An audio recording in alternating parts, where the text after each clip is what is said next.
Hello everyone.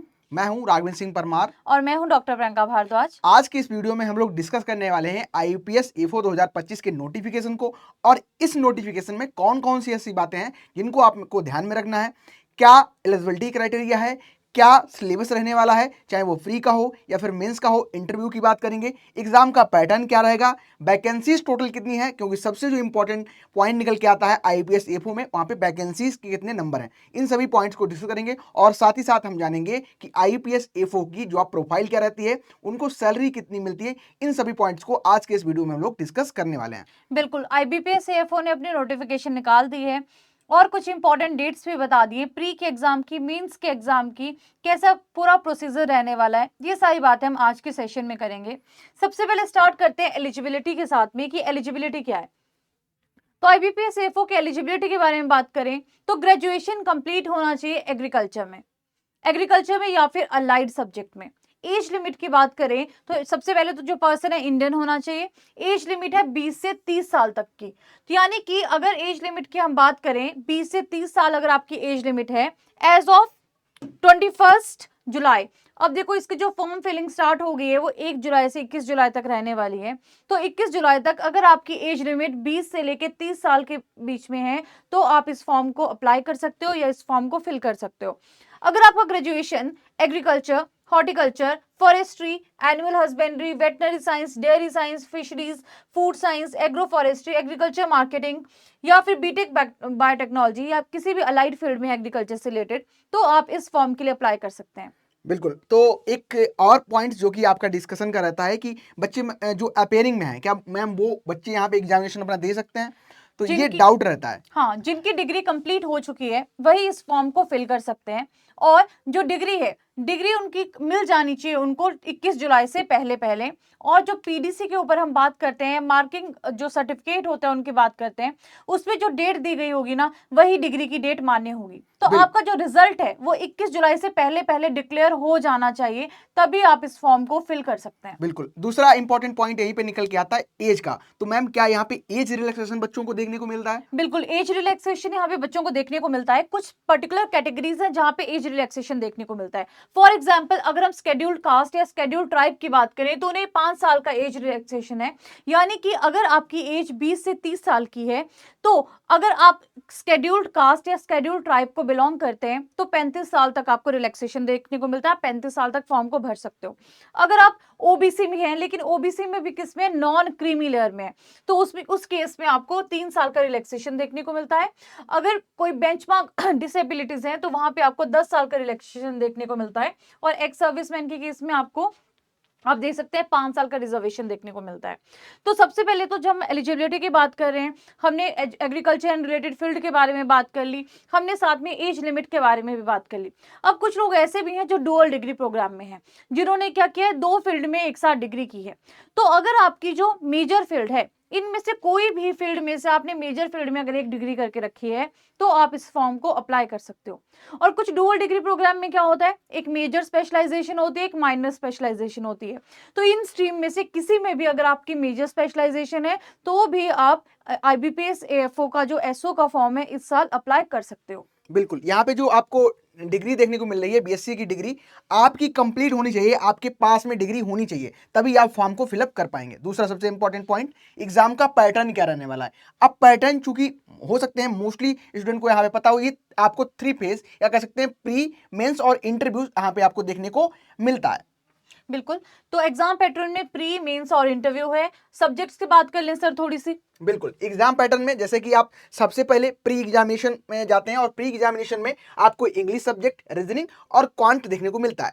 यहाँ पे आपको सभी के क्वेश्चन 50-50 देखने को मिलेंगे, लेकिन यहाँ पे आपका जो इंग्लिश है ये 25 मार्क्स का रह जाएगा। यानी कि 50 क्वेश्चन आपके 25 मार्क्स के देखने को मिलेंगे और टोटल आपको टाइम ड्यूरेशन सभी के लिए 40 मिनट यहाँ पे दिया गया है। ठीक है। रीजनिंग और क्वांट की जब हम बात कर रहे होंगे तो टोटल यहाँ पे आपको 50 क्वेश्चन और 50 मार्क्स के देखने को मिलेंगे। यहाँ पे भी आपकी टाइम ड्यूरेशन 40 मिनट देखने को मिलेगी। तो ओवरऑल अगर नंबर ऑफ क्वेश्चन की बात करें तो आपको क्वेश्चन 150 देखने को मिलेंगे और यहाँ पे जो मार्क्स हैं 125 देखने को मिलेंगे और टाइम ड्यूरेशन आपको 40 मिनट देखने को मिलेगा। यहाँ पे ये प्री का आपका यहाँ पे सिलेबस मेंशन किया गया है। और बिल्कुल जब आप एग्जाम देते हैं तो आपका इंग्लिश भी क्लियर होना चाहिए, क्वांट्स भी आपका क्लियर होना चाहिए और आपका रीजनिंग भी क्लियर होना चाहिए, इंडिविजुअली भी और ओवरऑल भी आपका क्लियर होना चाहिए। तो इंग्लिश जो है वो आपके 50 क्वेश्चन 25 मार्क्स के हैं और बाकी रीजनिंग और क्वांट्स में 50 क्वेश्चन 50 मार्क्स के हैं। तो इंग्लिश की वेटेज अगर आप यहाँ पे कम देख रहे हो तो इसको देख के आप बिल्कुल भी सब्जेक्ट को कम मत आंकिए। इंग्लिश जो है बहुत सारे बच्चों का वीक होता है, तो ये जो तीनों सब्जेक्ट्स हैं तीनों को आपको ये क्वालिफाइंग नेचर के हैं, क्वालिफाई तो करना ही पड़ेगा। सेक्शनल भी क्वालिफाई करना पड़ता है और ओवरऑल भी आपको यहाँ पे क्वालिफाई करना पड़ता है। ऑल्दो ये फाइनल में ऐड नहीं होंगे मार्क्स, लेकिन अगर आप इसको क्वालिफाई करोगे तभी आप मेंस के लिए अपेयर कर सकते हो। बिल्कुल। दूसरी सबसे बड़ी बात यहाँ पे निकल के आती है, आप हिंदी और इंग्लिश का डाउट रहता है कि देखो आपको ये जो एग्जामिनेशन प्री है ये आपको हिंदी इंग्लिश दोनों में मिलेगा, लेकिन यहाँ पे जो इंग्लिश है ये सिर्फ आपको इंग्लिश में ही देखने को मिलेगी, यहाँ पे आपको चेंजेस नहीं मिलेंगे। लेकिन हिंदी के अलावा यहाँ पे बात करें रीजनिंग और क्वांट की तो ये आपको बाइलिंगुअल यानी कि हिंदी इंग्लिश दोनों में पेपर देखने को मिलेगा। बिल्कुल, इंग्लिश जो है वो लैंग्वेज है तो ऑब्वियस है कि इंग्लिश में ही रहने वाला है। चलिए दूसरी बात कर लेते हैं कि क्या क्या इसमें इंपॉर्टेंट टॉपिक्स हैं। तो वैसे तो टॉपिक्स बहुत सारे हैं, लेकिन कुछ टॉपिक्स की बात करें तो सुपरफिशियली इंग्लिश में आपको fill in the blanks, comprehension, match the following, synonyms, grammar correction, ये सब देखने को मिलता है।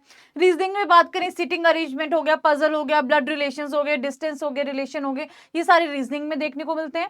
और क्वांट्स की बात करें तो percent, time and work, time and distance, probability, quadratic equation, loss, profit, average, ये सारे टॉपिक्स आपको प्री के सब्जेक्ट्स में पढ़ने होते हैं। बिल्कुल, जो यहाँ पे टॉपिक मेंशन है ये हम कह सकते हैं कि ये आपका सबसे जो ज्यादा वेटेज एग्जामिनेशन देखने को मिल रहा है उसी को यहाँ पे मेंशन किया गया है। इसके अलावा भी बहुत सारे टॉपिक हैं जो आपको एग्जामिनेशन के लिए, एग्जाम को क्रैक करने के लिए पढ़ने होते हैं। बिल्कुल, ये हमने कुछ टॉपिक्स यहाँ पे मेंशन किए हैं, लेकिन टॉपिक्स और भी हैं जो अच्छी वेटेज के हैं, तो आप सारा सिलेबस देख सकते हो और उसके अकॉर्डिंग प्रिपेयर कर सकते हो। बिल्कुल मैम।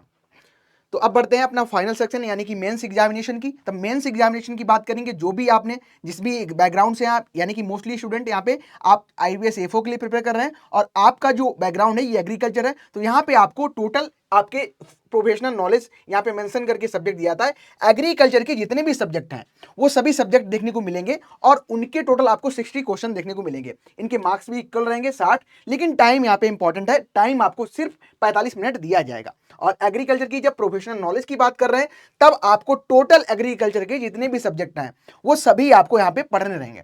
बिल्कुल, आगे बात करते हैं कि मेंस के सिलेबस की। तो कुछ अगर हम सब्जेक्ट्स की बात करें तो सब्जेक्ट्स आप देख सकते हो, जितने भी एग्रीकल्चर रिलेटेड सब्जेक्ट्स हैं सारे ही सब्जेक्ट आपको मेंस में पढ़ने पड़ते हैं और इन्हीं सब सब्जेक्ट से आपके क्वेश्चंस आते हैं जो मेंस में 60 क्वेश्चन आते हैं, यानी कि ओवरऑल जितना भी एग्रीकल्चर है सारा हमें कवर करना है। अब सर थोड़ी सी वैकेंसीज की बात कर लेते हैं। बिल्कुल, सबसे वर्निंग जो इशू है वो निकल के आता है नंबर ऑफ वैकेंसीज को लेके। नंबर ऑफ वैकेंसीज को लेके IPS हर साल आपको कुछ ना कुछ सरप्राइज दे देता है। जैसे कि अभी हाल फिलहाल की हम बात करें तो नंबर ऑफ वैकेंसीज कम थी, लेकिन जब फाइनल सिलेक्शन या प्री के बाद का जब प्रोसेस का है तो वहां पे वैकेंसीज हमको ज्यादा देखने को मिली। तो ये सरप्राइज IPS आपको हर साल देता है और हाल फिलहाल इस साल भी देखने को कहीं ना कहीं मिल जाएगा। नंबर ऑफ वैकेंसीज की बात करें तो यहाँ पे आपको हर एक कैटेगराइज वाइज या टोटल हम बात कर लें पहले तो 310 आपको वैकेंसीज देखने को मिल रही हैं। बिल्कुल सर, और एक और चीज हम बच्चों को बता देते हैं कि जो नंबर ऑफ वैकेंसीज है ये हर साल आपको ऐसा सरप्राइज क्यों मिलता है, क्योंकि बहुत सारे ऐसे बैंक्स होते हैं जो इसमें पार्टिसिपेट करते हैं। कुछ लोगों ने अपनी जो वैकेंसीज होती है रिपोर्ट ही नहीं की होती है और कुछ बैंक्स ऐसे होते हैं जो एंड तक आते आते अपनी वैकेंसीज को रिपोर्ट कर देते हैं। तो अल्टीमेटली जो नंबर ऑफ वैकेंसीज है आपके मोस्ट ऑफ द टाइम्स आपको इंक्रीजिंग पैटर्न में ही देखने को मिलते हैं। बिल्कुल, तो ये सबसे इंपॉर्टेंट रहेगा। लेकिन हम बात करते हैं मेजर यहाँ पे किस किस बैंक में आपको कितनी वैकेंसी देखने को मिलेंगी। तो सबसे पहले आपको जो बैंक ऑफ महाराष्ट्र है ये टोटल आपको 80 वैकेंसी प्रोवाइड करती है। 33 UR की हैं, 8 EWS की हैं, 21 आपकी OBC की हैं, ST की 6 हैं और SC की आपको 12 वैकेंसी देखने को मिल रही है। दूसरी जो सबसे इंपॉर्टेंट बैंक आपको इंडियन ओवरसीज बैंक, इसने भी यहाँ पे मेंशन कर दी है। टोटल वैकेंसी की बात करें तो 80 देखने को मिल रही है। UR की 33 है, इसी प्रकार EWS की आपकी 8 है, OBC की 21 है, ST की 6 है और SC की यहाँ पे 12 वैकेंसी देखने को मिल रही है। यानी कि बराबरी वैकेंसीज हैं यहाँ पे, अगर हम बिल्कुल। कैटेगरी वाइज भी देखें और बिल्कुल, ओवरऑल भी देखें बिल्कुल। फिलहाल के टाइम के लिए। बिल्कुल, सबसे जो ज़्यादा वैकेंसी देखने को मिल रही है आपको पीएनबी में देखने को मिल रही है। अगर हम बात करें टोटल वैकेंसी की, 150 वैकेंसी देखने को मिल रही है। यूआर की यहाँ पे 62 है, इसके अलावा ईडब्ल्यूएस की 15 है, इस ओबीसी की 40 है, एसटी की 11 है और आपको जो एससी की वैकेंसी देखने को मिल रही है ये 22 देखने को मिल रही है।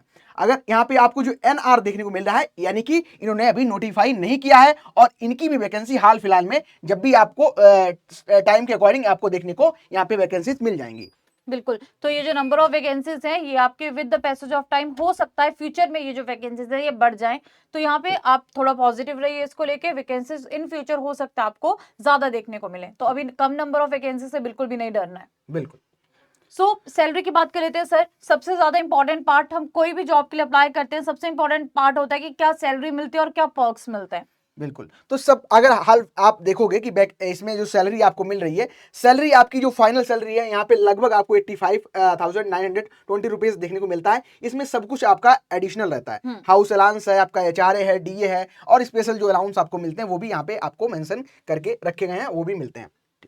ठीक है, तो सर अगर हम ग्रॉस सैलरी की बात करें तो अप्रॉक्स जो ग्रॉस सैलरी है 55,000 से लेके 60,000 पर मंथ है, लेकिन जब आप एडिशनल जितने भी अलाउंस आपको मिलते हैं उसको ऐड कर दो तो ऑलमोस्ट ये जो सैलरी आपकी अपर मोस्ट अगर हम देखें तो 85,000 के करीब आपके पहुंच जाती है, और मिनिमम बात करें तो 60 से लेके 62,000 तक तो पहुंचती ही है। बाकी आपकी जगह पे भी डिपेंड करता है। बेनिफिट्स क्या है मेन एक तो जॉब की स्टेबिलिटी है, पेंशन का जो बेनिफिट है सबसे इंपॉर्टेंट वो हमें देखने को मिलता है, और प्रमोशन के चांसेस, ग्रोथ बहुत अच्छी है इस करियर में। तो ये सारे हमारे पास में job salary and job perks रहते हैं जो आईबीपीएस एएफओ की या एसओ की स्पेशलाइज्ड ऑफिसर्स की जो जॉब रहती हैं। अब बात करते हैं कि इंपॉर्टेंट डेट्स क्या है। अब क्योंकि बच्चे इतने बड़े एग्जाम की तैयारी कर रहे हैं और डेट्स भी रिलीज कर दी है, तो हमें ये चीज जानना बहुत जरूरी है कि कौन सी डेट पे क्या होने वाला है। सबसे पहले तो ऑनलाइन रजिस्ट्रेशन की बात करें तो 1 जुलाई से जो ऑनलाइन रजिस्ट्रेशन है वो शुरू हो चुका है, 21 जुलाई तक ये रहने वाला है। रजिस्ट्रेशन जो बंद होने वाली है वो 21 जुलाई तक बंद हो जाएगी। जो भी एडिटिंग करनी है, जो भी मॉडिफिकेशन करनी है, जो भी चेंजेस करने हैं, जो भी पेमेंट करनी है, वो सारी 21 तक कंप्लीट कर लेनी है। और हमारी मानिए तो फॉर्म को एज सुन एज पॉसिबल जल्दी से जल्दी फॉर्म को फिल करिए, ताकि कोई भी ग्लिच अगर आपको आता है तो उसको रिजॉल्व करने का आपके पास में टाइम हो। तो फॉर्म को जितना जल्दी हो सके, लास्ट डेट पे फॉर्म को मत भरिए। लास्ट डेट पे कई बार कितने इश्यूज आ जाते हैं, इसलिए फॉर्म को जितना जल्दी हो सकता है 1 से 21 तारीख के बीच में आप फॉर्म को फिल कर लीजिए। Then last date for printing your application is 5th of the August. Online fee payment की बात करें, अगेन जैसा हमने बोला 1 से लेकर 21 तारीख तक ऑनलाइन फी का पेमेंट का डेट है। और इंपॉर्टेंट डेट्स की अगर इन डिटेल बात करें तो सर प्लीज आप कंटिन्यू करेंगे। बिल्कुल, ऑनलाइन रजिस्ट्रेशन जैसे कि मैं आपने बता दिया है आपका आज से स्टार्ट हो चुका है, ठीक है। 7 तारीख 2025 तक, आप 21 तारीख आपकी लास्ट देखने को मिल रही है। इससे पहले ही आप फॉर्म फिलअप करें। बात करेंगे ऑनलाइन एग्जामिनेशन की, तो अगस्त, चूंकि ये पहले आपका इसमें डेट का जो मॉडिफिकेशन है ये देखने को मिल रहा है, अगस्त में आपका प्री एग्जामिनेशन होगा। और आपके अगर बात करें, इसकी भी डेट मेंशन नहीं की गई, अगस्त यहाँ पे मेंशन है, अगस्त में कभी भी एग्जामिनेशन आपको देखने को मिल सकता है। मेंस एग्जामिनेशन आपको नवंबर में देखने को मिलेगा, और इसके बाद अगर हम बात करें इंटरव्यू की तो आपको ये दिसंबर में देखने को मिलेगा, दिसंबर से जनवरी में देखने को मिल सकता है। बिल्कुल, और अगर हम बोलें कि सबसे पहले तो जो आपका प्री हो रहा है और अगस्त में हो रहा है, और प्री के जो कॉल लेटर्स हैं वो भी आपको एग्जाम से पहले अगस्त में देखने को मिलेंगे। मेंस की बात करें तो मेन के जो कॉल लेटर है वो भी आपको सितंबर में ही देखने को मिलेंगे। और प्री का रिजल्ट की अगर हम बात करें तो प्री का रिजल्ट आपका अगस्त में प्री होगा, सितंबर तक आपका रिजल्ट आ जाएगा। मेंस का भी अगर हम बात करते हैं तो मेन आपका होगा और नवंबर में, और जो रिजल्ट आएगा वो नवंबर में ही आपको कुछ दिनों के अंदर देखने को मिलेगा। और जो इंटरव्यू है वो दिसंबर से जनवरी के बीच में हो जाएगा, और इस बार जो अलॉटमेंट है वो भी जनवरी टू फरवरी के बीच में हो जाएगी। इस बार जो अलॉटमेंट भी है, क्योंकि एग्जाम भी जल्दी हो रहा है, तो अलॉटमेंट भी बहुत जल्दी आपको देखने को मिलेगी। बाकी सर अगर इंपॉर्टेंट डेट्स की हम बात करते हैं, जो टेंटेटिव डेट्स हमें पहले देखने को मिली थी, जैसे प्री की बात करें तो 30 अगस्त टेंटेटिव डेट दे दी गई है, और मेंस की बात करते हैं तो 9 नवंबर जो है वो हमें टेंटेटिव डेट यहाँ पे देखने को मिलती है। बिल्कुल, इन्हीं डेट्स को आप फाइनल अपनी डेट्स मान के प्रिपरेशन स्टार्ट करो, और डे बाय डे अपने टारगेट को सेट करके आप इस एग्जाम को और नजदीक क्रैक करने के पहुंचो। बिल्कुल। अब सर एक लास्ट बात कर लेते हैं इसके बाद कि इंटरव्यू जो होता है, हमने जैसा कि डिस्कस कर लिया प्री क्या होता है, मींस क्या होता है, डेट्स के बारे में भी बात कर ली। जो इंटरव्यू होता है आपका वो 20 मार्क्स का होता है। तो ओवरऑल अगर हम देखा जाए तो जैसे जो 60 मार्क्स का मींस है, 20 मार्क्स का इंटरव्यू है, लेकिन टोटल अगर हम लास्ट की बात करें तो लास्ट में जो आउट ऑफ 100 आपको मार्क्स देखने को मिलते हैं, जो वेटेज होती है उसको कन्वर्ट कर दिया जाता है आउट ऑफ 100। तो यहाँ पे 100 में से जितना भी आप स्कोर करोगे, मेरिट के बेसिस पे आपको बैंक का अलॉटमेंट कर दिया जाता है। बिल्कुल। और सबसे इम्पोर्टेंट आपको यही ध्यान रखना पड़ेगा कि जब आप फाइनल इंटरव्यू में पहुँचे, तो आपकी नॉलेज एग्ज़ामिनेशन के थ्रू चेक हो चुकी है, लेकिन आप में कितना हौसला है, कितना आप मोटिवेट उस जॉब को करने में है, कितना आप में कॉन्फिडेंस है। तो कॉन्फिडेंस चेक करना इंटरव्यू आपका फाइनल सेक्शन देखने को मिलता है। तो इंटरव्यू के लिए प्रिपरेशन साथ ही साथ आप अपनी कम्युनिकेशन स्किल्स पे काम कर सकते हो, ठीक है? जो भी न्यूज़ आती है उनको कवर करके चलो, यानी कि ओवरऑल आपको एक अच्छा पर्सन, एक ऑफिसर वाला आप में एटीट्यूड आना चाहिए इंटरव्यू के टाइम में। बिल्कुल सर, और जब हम किसी जॉब के लिए तैयारी कर रहे हैं या किसी फील्ड में जा रहे हैं, थोड़ा-सा हमें जॉब का जो प्रोफाइल है या क्या काम है उसके बारे में पता होना चाहिए। तो थोड़ा-सा काम डिस्कस कर लेते हैं कि जो एएफओ है वो सबको पता है स्केल 1 की जॉब है। तो इसमें जो भी आपके बेसिकली एएफओज़ हैं, उनका काम क्या होता है? एक तो जितने भी क्रेडिट होते हैं, जो लोन्स होते हैं, फार्मर्स को लोन्स को प्रोवाइड करना। इवन जो लोन की रिकवरी है, वो भी वो करते हैं। फील्ड में जो विजिट्स होते हैं, वो भी वो करते हैं। केवीकेस की अगर हम बात करें तो उनके साथ में जो कोऑर्डिनेशन होता है सेमी एरियाज़ में या फिर रूरल एरियाज़ में या सेमी रूरल एरियाज़ में या अर्बन एरियाज़ में, वो सारा कोऑर्डिनेशन भी किसका रहता है? जो एग्रीकल्चर फील्ड ऑफिसर्स रहते हैं। बिल्कुल, तो बहुत ही अच्छी आपकी जॉब प्रोफाइल देखने को मिल रही है। जो भी आपने आज तक एग्रीकल्चर में पढ़ा है, कहीं न कहीं उसको इम्प्लीमेंट करने का काम आपका रहेगा। लोन हो किसान को प्रोवाइड करना, किसान से संबंधित जो भी सुविधाएँ उनको प्रोवाइड करना, तो कहीं न कहीं आपको अपनी ही फील्ड का काम है और बहुत ही अच्छी आपकी जॉब देखने को आईपीएस एफओ की मिल रही है। तो बहुत अच्छे से इस जॉब की तैयारी करिए और सबसे अच्छी बात है कि जल्दी अलॉटमेंट हो रहा है और आप बच्चों को पता था कि जल्दी ही वैकेंसी आने वाली है और बहुत सारे बच्चे इसके लिए सीरियस होकर तैयारी भी कर रहे हैं। तो अब अपनी तैयारी को और मजबूत बनाइए, थोड़ा-सा और जो आपके सब्जेक्ट्स हैं उनको रिवाइज़ करिए और एग्ज़ाम के लिए आप सबको all the best. Thank you everyone. Thank you for watching.